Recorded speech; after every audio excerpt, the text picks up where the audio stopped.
Warren Buffett has invested millions upon millions of dollars, and it's paid off, making him close to being one of the only 5 people in the world worth $100 billion. How has he done it? Well, I'm going to tell you guys the only stocks he's invested in 2019.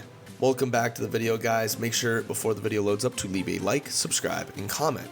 In today's video, we're going to be going over some of the 5 stocks that Warren Buffett bought in this past year, 2019.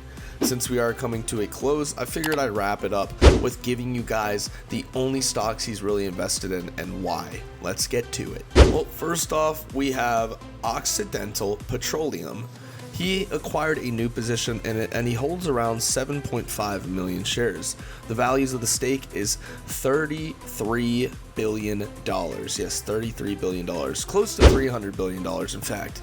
He hasn't shown much energy or interest in high energy stocks over the past years. However, in April of 2019, Buffett invested $10 billion in integrated oil and gas play Occidental Petroleum to help finance its bid for petroleum exploration and production firm Anadarko Petroleum. In return, Berkshire received 100,000 preferred shares yielding at least 8%. This is a great accomplishment for Warren Buffett because if his percentage hits, he's going to be making almost $33 to $34 billion off these shares, and he's barely invested really anything into it, which is the great part about it. Next, we have RH. It's a new position as well. The shares held is 1.2 million, and the value of the stake is $200 billion. RH, which goes for $175.22 per share, formerly known as Restoration Hardware, operates more than 100 retail and outlet stores across the US and Canada. RH isn't Berkshire Hathaway's first foray into home furnishings retail. Nebraska Furniture Mart has been a Berkshire Hathaway subsidiary since 1983. But why Buffett would show further interest in the sector is anyone's guess. He typically doesn't comment on the company's holding. He likes to keep that his little secret. It's also quite possible that given the tiny stake, RH represents just 0.1 of BRKB's equity holdings. This was a move made by Buffett Lieutenant Ted Weschler and Todd Combs. The stake doesn't fit broadly with Buffett's worldwide view, however. A bet on housing and housing-related industries is a bet on America, and Buffett is always bullish on the USA and has a long-term holding. Let's see how this holds up in the future for him. This is a very popular one amongst the world's billionaires, and we have Apple. He holds about 248 billion shares, and the value of the stake is $55 billion, close to $55 trillion if you want to go ahead and round it up with the amount of shares and the stake value. Buffett did reduce Berkshire Hathaway's enormous stake in Apple a little bit over $262 a share over the third quarter, but by an intramural amount. Apple shares have been going gangbusters, jumping nearly 70% year to date.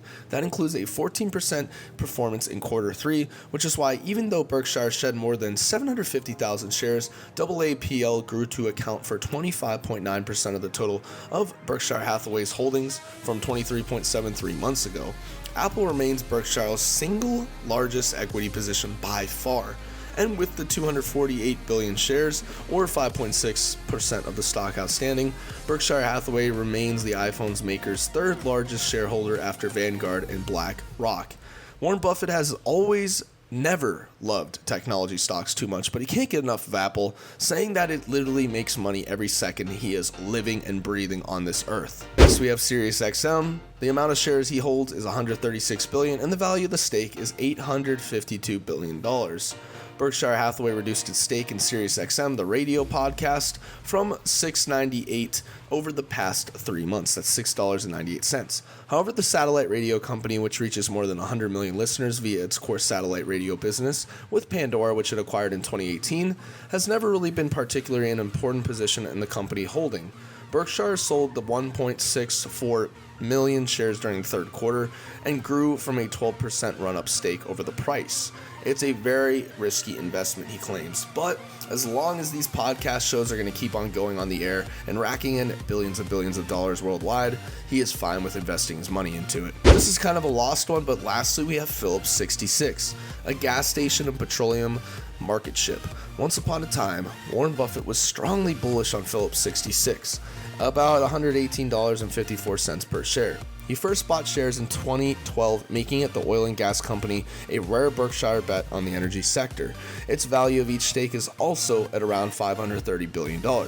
This seems like ancient history now, however, as it has picked up a lot of major garnishments and accomplishments and sponsorships, along as the Phillips 66 college playoff system. Ever since they added the bowl, it's been great news. Buffett has been unloading Phillips in giant chunks for almost 2 years now. It started with a 35 million share reduction during the first quarter of 2018. Though there was nothing really telling him that, Berkshire made a sale for regulatory reasons, and it sold those shares back to none for PSX. Buffett says Phillips 66 is a great company with a diversified downstream portfolio and a strong management team. He thinks the transaction is going to pay off as it's been solely above 10% over the past couple years for him. Let's hope these stocks definitely go in the direction he wants them to go in. So I hope you guys enjoyed today's video. Make sure before the video is over, you guys leave a like if you haven't done already. Guys, I'm signing off, and as always, see y'all later.